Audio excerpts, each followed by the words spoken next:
어느 한 집사님이 지방 도시에 출장을 갔다고 합니다. 마침 주일날이 되어서 교회에서 예배를 드려야 하니까 어디가 어딘지 제대로 알지 못해서 고민하다가 택시를 잡아 탔어요. 그래서 택시 운전기사분에게 이렇게 말했습니다. 이 동네에서 제일 좋은 교회가 있으면 그곳으로 좀 데려다 주세요. 이 택시 운전사가 고민이 되는 거죠. 근데 어쨌든 택시가 출발했습니다. 택시가 달리는데 저기에 큰 교회들이 하나씩 하나씩 이렇게 눈에 띄는 거예요. 근데 다 지나치더니 이 택시 운전사가 어느 아담한 교회 앞에 자신을 세워주더라는 겁니다. 그래서 물었습니다. 아니, 왜 저 큰 교회들은 다 지나치고 이렇게 조그만 교회 앞에 세우는 겁니까? 라고 그러자 이 운전기사가 이렇게 대답하더라는 거예요. 저는 교회는 다니지 않지만 일요일 날 시내를 다니다 보면 제가 잘 알지 않습니까? 교회에서 예배를 드리고 나오는 교인들의 얼굴 표정이 이 교회가 제일 밝습니다라고 그러더라는 거예요. 여러분, 이 말에 대해서 여러분 어떻게 생각하십니까? 이 교회에서 예배드리고 나오는 교인들의 얼굴이 제일 표정이 밝습니다. 그러니까 이 교회가 좋은 교회 아닌가요? 라고 하는 이 택시 운전수의 이야기. 여러분 어떻게 생각하세요? 나름 일리가 있는 말이라고 생각합니다. 제일 좋은 성도는 기쁨이 충만한 성도요. 제일 좋은 교회는 기쁨이 충만한 교회인 것이죠. 그러면 저와 여러분은 어떻게 했습니까? 여러분 좋은 성도입니까? 우리 교회는 좋은 교회입니까? 저는 이 예화를 보면서 택시 운전사가 세워지는 교회가 우리 교회가 되었으면 좋겠다는 생각이 들었습니다. 이 교회에서 좋은 교회가 어디예요? 그만 따라오세요. 그래서 우리 교회 저 앞에 딱 내려지면 이 교회 성도들은 얼굴 표정을 보니까 행복해 보입니다. 여러분 오늘은 대강절 셋째 주일입니다. 절망과 좌절에 빠져 있는 인류에게 참 기쁨을 주시기 위해 예수 그리스도께서 이 땅에 오신 것을 기억하고 감사하며 또 다시 오실 주님을 기다리는 절기죠. 누가복음 2장 10절에 보면 양떼를 지키던 목자들에게 나타난 천사가 이렇게 선포하지 않습니까? 천사가 이르되 무서워하지 말라. 보라, 내가 온 백성에게 미칠 큰 기쁨의 좋은 소식을 너희에게 전하노라. 그 내용이 뭐냐? 오늘 다윗의 동네가 너희를 위하여 구주가 나셨으니 곧 그리스도 주시니라. 하나님께서는 잃어버린 인류의 기쁨을 회복하시기 위해서 예수 그리스도를 이 땅에 보내셨고 그것이 곧 우리에게 큰 기쁨의 좋은 소식이 되었다는 거죠. 죽을 수밖에 없었던 우리를 생명으로 옮기신 사건이야말로 우리에게 가장 큰 기쁨의 소식이 아니고 무엇이겠습니까? 그런데 이 기쁨은 놀랍게도 몇몇 사람에게만 주어진다고 이야기하지 않습니다. 어느 특정한 사람에게만 주어지는 기쁨도 아니라 누구에게나 온 백성들에게 미칠 큰 기쁨의 좋은 소식이었다는 거죠.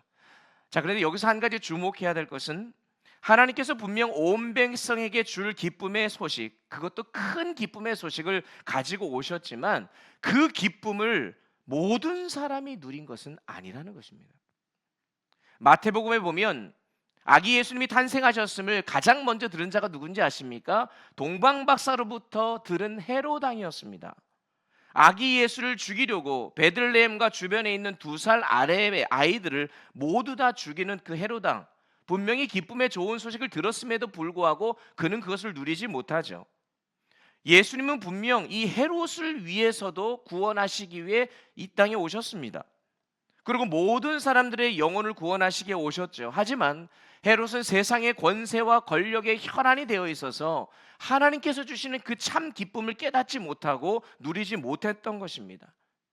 결국 예수 그리스도를 구주로 믿고 따르는 사람만이 구원과 영생을 얻어서 천국의 소망을 갖게 되고 결국 그 마음속에 참된 기쁨이 생기는 거예요. 그래서 여러분, 신앙생활에는 기쁨과 즐거움이 가득해야 합니다. 교회에 나오는 것이 즐거워야 되고 신앙인의 얼굴에는 늘 웃음이 넘쳐나야 하는 거죠. 요한복음 16장 24절 말씀합니다. 지금까지는 너희가 내 이름으로 아무것도 구하지 아니하였으나 구하라. 그리하면 받으리니 너희 기쁨이 충만하리라.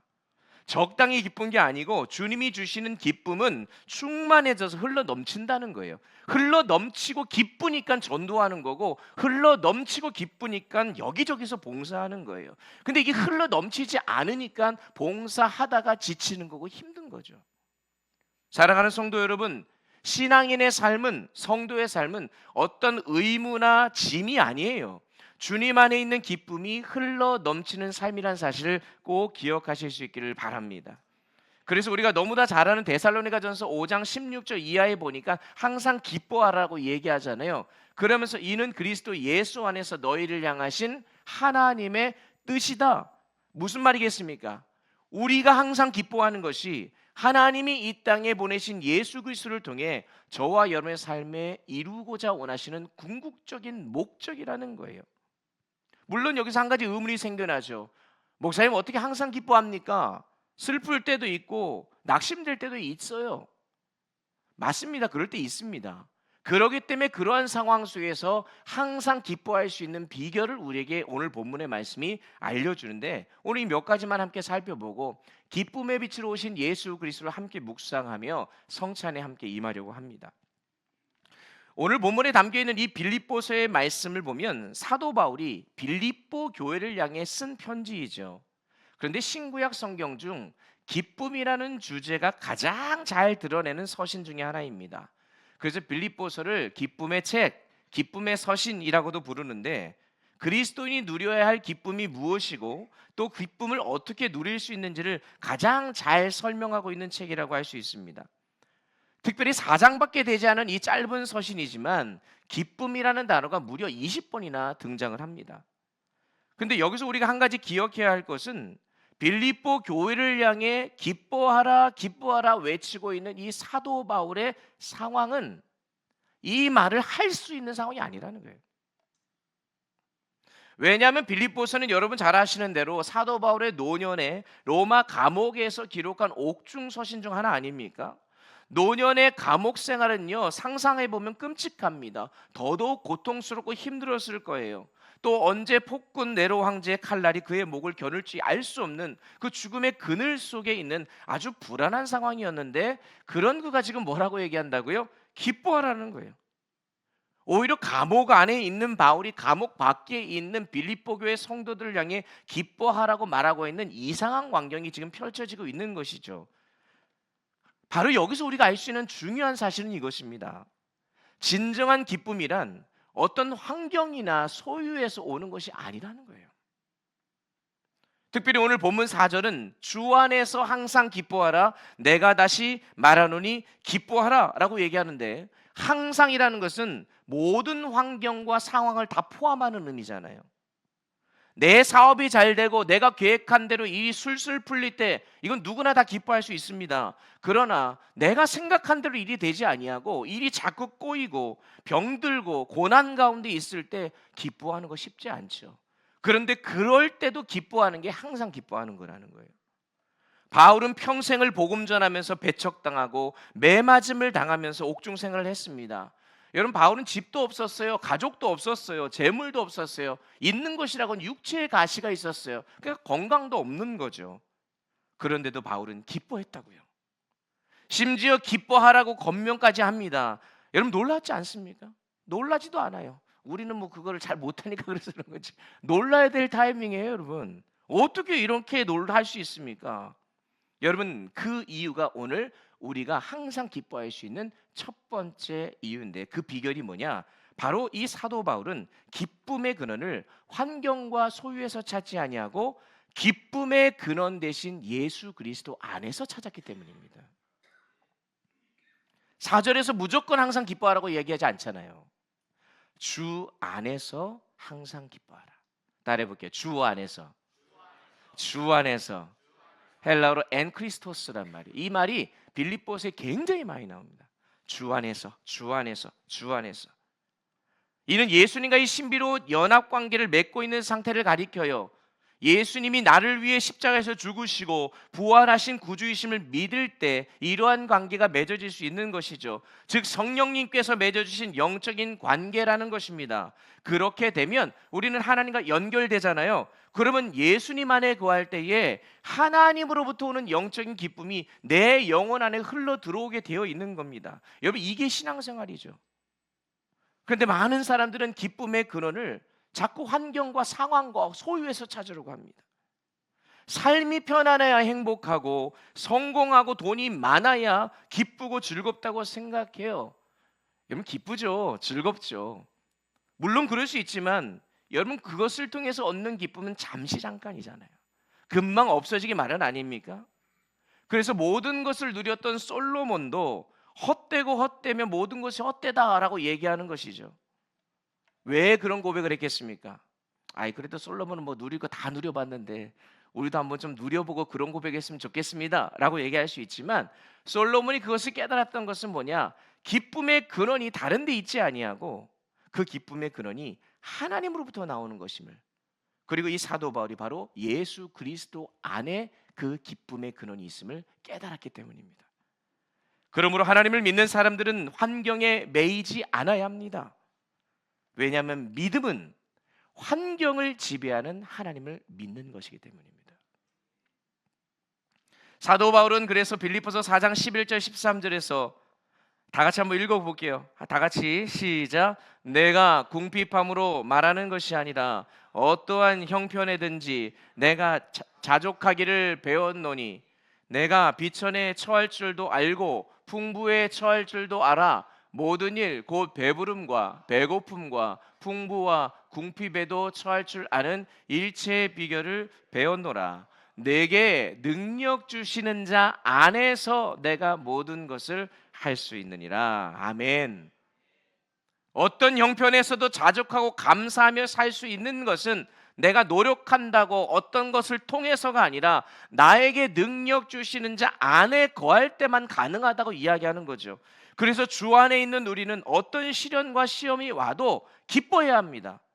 왜요? 주님이 건져주실 것이기 때문입니다. 어떠한 어려움이 와도 우리는 주님 안에 거해야 됩니다. 왜요? 주님이 우리를 구원해 주실 것이기 때문이죠.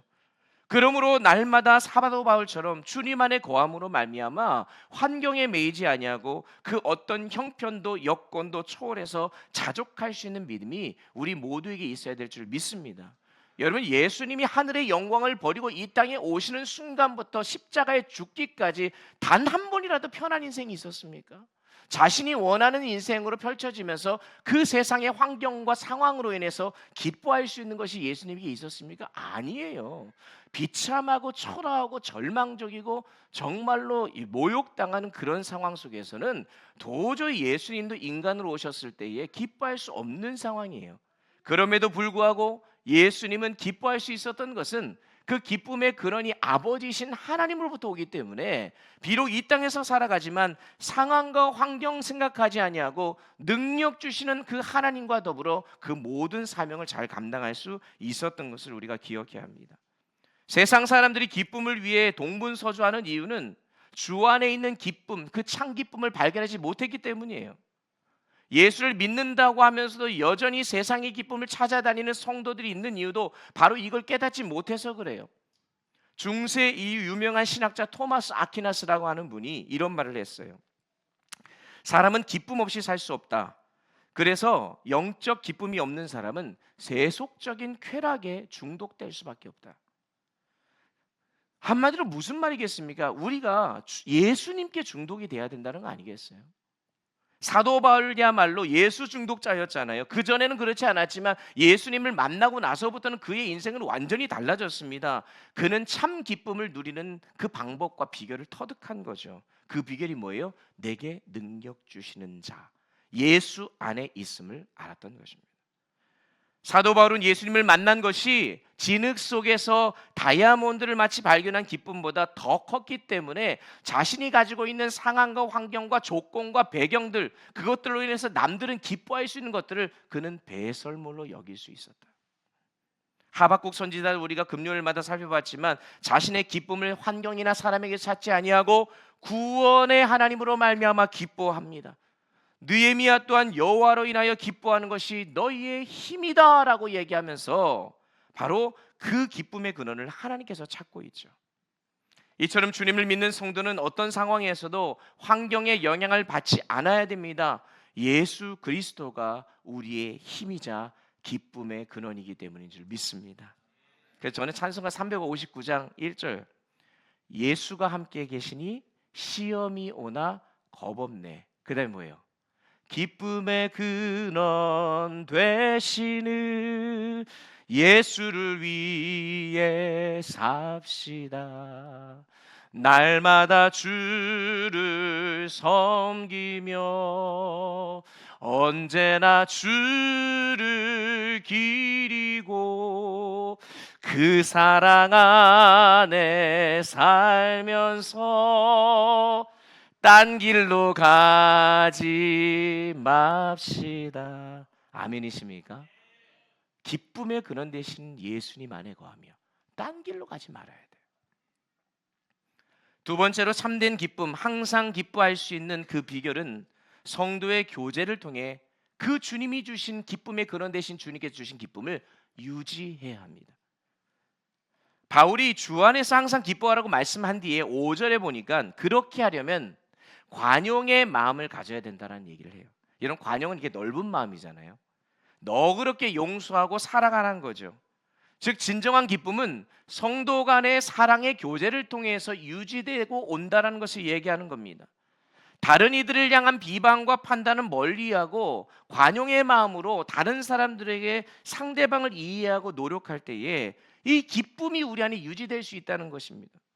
주기도문에서도 우리가 우리의 죄에게 죄 지은 자를 사하여 준 것 같이 우리 죄를 사하여 주시옵고 라고 기록하고 기도하고 있듯이 주님이 우리를 용서하시고 살아가신 것을 생각하면서 다른 이들에게도 우리가 충분히 그렇게 대해야 한다는 거죠. 여러분 이것이 사실 십자가의 정신입니다. 특별히 바울이 빌립보 교회를 얼마나 사랑하였는지 오늘 본문 1절 빌립보 교회 성도들을 표현할 때 뭐라고 표현했는지 한번 보세요. 1절에 뭐라고 되어 있습니까? 빌립보 교회 성도들을 가리켜서 나의 기쁨이라는 거예요. 나의 기쁨. 데살로니가전서 2장 19절 20절에서는 우리의 소망이나 기쁨이나 자랑의 면류관이 무엇이냐? 그가 강림하실 때 우리 주 예수 앞에 너희가 아니냐? 너희는 우리의 영광이요 기쁨이니라. 너희가 기쁩니다. 성도가 기쁩니다.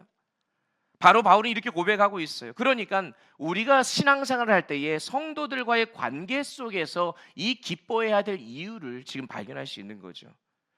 그리스도 안에서 성도들이 주고받는 사랑과 섬김 가운데 우리 안에 기쁨이 충만히 넘쳐나게 되는 것입니다. 여러분 좋은 교회, 좋은 성도들과 행복하게 신앙생활하는 것, 여러분 이것은 정말 큰 기쁨인 줄 믿습니다. 그래서 성도도 좋은 목사 만나야 하고 목사도 좋은 성도 만나는 것이죠. 그래서 서로 사랑을 주고받으면서 친밀한 교제를 할 때 주님이 주시는 기쁨을 유지하게 되는 줄 믿습니다. 저와 여러분이 그러한 기쁨을 누리고 있는 줄 믿습니다. 아멘이 적네요 그냥. 그러한 기쁨을 우리가 계속해서 누리길 주의 이름으로 축원합니다. 그런 의미에서 옆에 구문하고 이렇게 인사하겠습니다. 우리 김 집사님, 박 권사님 계셔서 제가 행복합니다. 한번 이렇게 해보세요. 우리 김 장로님 계셔서 행복합니다. 옆에 계신 분 하겠습니다. 당신이 있어서 행복합니다. 근데 아유 그런 분은 누구예요? 여러분 결국 기쁨의 근원이 예수 그리스도라면 기쁨의 통로는 성도입니다. 기쁨의 근원과 이 통로가 우리 안에 같이 가야 되는 거죠. 요한복음 15장 9절 11절에 예수님께서 말씀하세요. 아버지께서 나를 사랑하신 것 같이 나도 너희를 사랑하였으니 나의 사랑 안에 거하라. 내가 아버지의 계명을 지켜 그의 사랑 안에 거하는 것 같이 너희도 내 계명을 지키면 내 사랑 안에 거하리라. 그 다음이 중요합니다. 내가 이것을 너희에게 이름은 앞으로 얘기할 걸 얘기하는 거예요. 내가 너희에게 지금 말하는 것은 내 기쁨이 너희 안에 충만하게 하려 합니다. 그러면서 이 기쁨이 충만히 누리는 비결이 뭐냐? 15장 22절에서 내 계명은 곧 내가 너희를 사랑한 것 같이 너희도 서로 사랑하라. 즉 이 계명을 지킬 때에 그 기쁨이 우리 안에 충만히 임한다는 거예요. 주님이 우리를 사랑한 것 같이 우리가 서로 사랑하는 거예요. 여러분, 기러기가 하늘을 날아갈 때 기러기 떼들 보신 적 있으시죠? V자형으로 날아갑니다. V자형으로 날아가는 이유가 뭔지 아십니까? 혼자 날 때보다 더 편하고 더 멀리 날 수 있기 때문이라고 해요.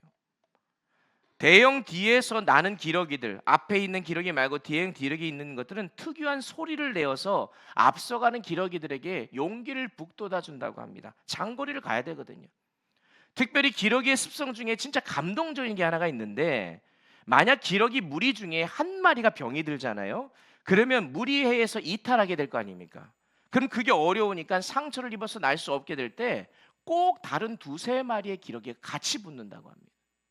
그래가지고 이 기러기가 나을 때까지, 아니면 죽어서 어쩔 수 없이 이제는 가야 될 때까지 같이 있는다는 거예요.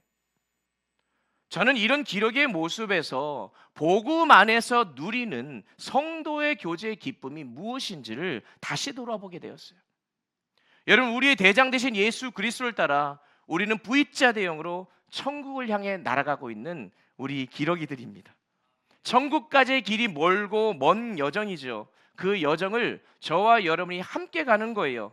그러므로 서로 관용을 베풀고 사랑으로 섬기는 이 아름다운 교제를 통해 우리 안에 참된 기쁨이 회복될 줄 믿습니다.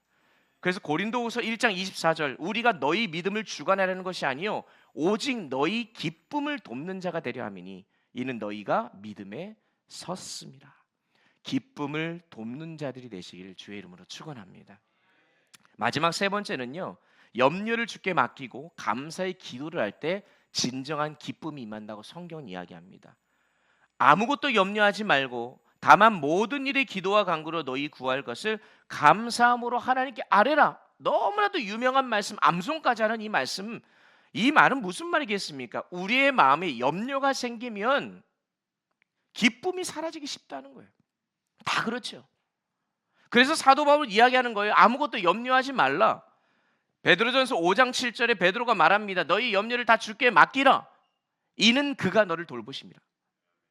여러분, 세상의 염려가 우리를 엄습할 때에 그것으로 해서 힘들어할 수 있어요. 그런데 그 순간 이 염려를 주님께 맡기는 것이 필요하다는 거예요. 그래서 영어 성경에서는 염려를 맡긴다고 할 때 던져버려라라고 돼 있어요. 근데 이 던져버려라는 뜻이 무슨 말이냐면 쓰레기를 쓰레기통에 던지듯이 미련 갖지 말고 던져버리라는 거예요. 여러분, 누가 쓰레기를 그냥 집에다 모셔놓고 이거 버릴까 말까 고민하는 분들 간혹 뭐 세상에 이런 일이 보면 계시는 분들이 있는데, 여러분 집안에 쓰레기 있으면 이거는 고민할 게 아니에요.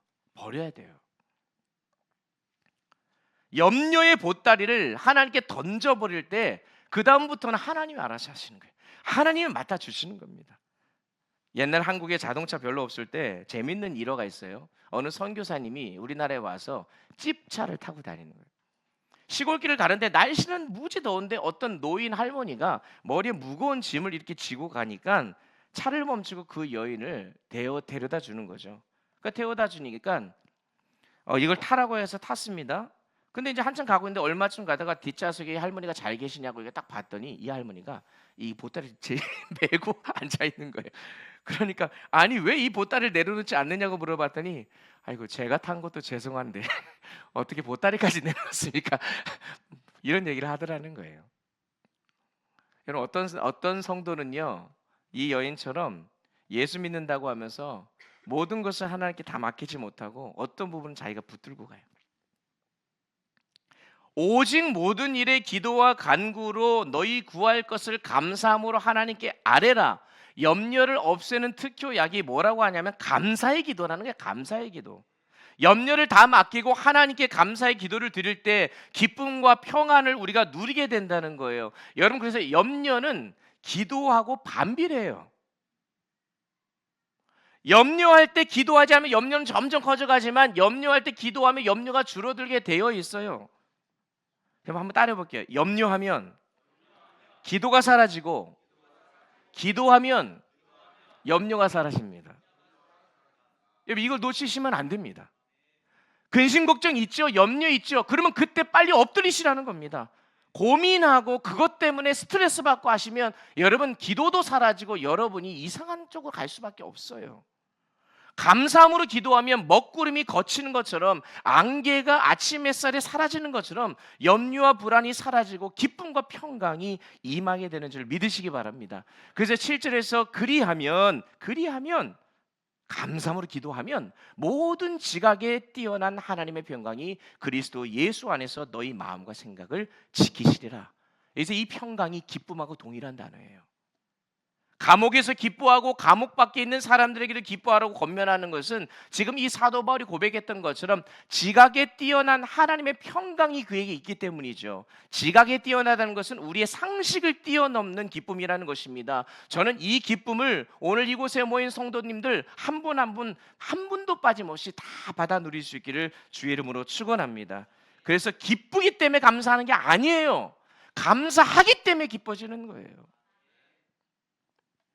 어느 날 영국의 유명한 의사인 제임스 해밀턴 박사 이야기를 하면서 오늘 말씀을 마무리하고 성찬에 임하려고 합니다. 한 환자가 이 해밀턴 박사에게 찾아왔대요. 저는 항상 마음이 우울합니다. 고독과 공포 때문에 더 이상 살 수 없을 것 같아요. 인생에 즐거움이 없고 기쁨이 없습니다. 막 진찰을 했겠죠. 이 의사가 그가 신경쇠약에 걸린 것을 알고 이런 충고를 했다고 합니다. 당신에게는 신체의 치료보다 정신적인 휴식이 좀 필요할 것 같습니다. 당신에게 웃음이 필요합니다. 약을 쓰기 전에 마침 오늘 밤 서커스가 곧 열리는데, 그리말디 광대놀이라고 하는 서커스가 열리는데 그거를 오늘 꼭 보시고 내일 와가지고 한번 처방합시다. 그곳에서 좀 실컷 웃고 마음을 푸른 다음에 그 다음 치료를 받으면 좋을 것 같아요. 그런데 이 환자가 이 의사의 말을 듣고도 아니라는 거예요. 그냥 지금 약을 처방해달라 그런 겁니다. 계속 조르니까 의사가 아니라고, 좀 제발 좀 한 번 좀 갔다 오라고, 제 말 들으시라고. 그러니까 이 환자가 뭐라고 얘기하냐면, 선생님, 사실 제가 그리말디입니다. 런던의 수많은 사람들에게 웃음을 주던 그 배우가 정작 자신은 웃지 못하고 기쁨도 누리지 못하는 사람이었다는 그런 이야기 아니겠어요? 여러분, 평안과 기쁨은 세상 어디에서 구할 수도 없고 그리스도 안에서만 가능하기 때문 아니겠습니까? 로마서 14장 17절, 하나님의 나라는 먹는 것과 마시는 것이 아니요 오직 성령 안에 있는 의와 평강과 희락이라. 대강절 셋째 주일을 맞이하는 오늘 이 아침, 웃음을 주는 광대를 찾아다니는 것이 아니라 마음 깊이 솟아나는 진정한 기쁨을 주시는 예수님을 우리 안에 모실 수 있기를 간절히 축복합니다. 기쁨의 빛으로 주님이 오셨어요. 이 세상에 오신 것은 아무리 우리가 힘들고 어려워도 그리스도의 사랑과 기쁨이 우리 안에 충만해지기를 원하시는 그 하나님의 그 마음인 줄 우리가 기억하면서, 오늘 이 말씀을 기억하고 하나님이 우리 모두를 축복해 주셔서 용서와 사랑을 베풀고 기도하면서 감사하면서 주님이 주시는 그 기쁨의 선물을 다 받아 누리는 오늘 한 날, 또 우리의 삶이 될 수 있기를 주의 이름으로 축원합니다. 그래서 그 기쁨을 주시는 그 주님의 그 성찬을 오늘 이 시간 함께 나눌 때에 우리 안에 잃어버린 참된 기쁨이 회복되어진 은혜가 있기를 주의 이름으로 축원합니다. 축원합니다.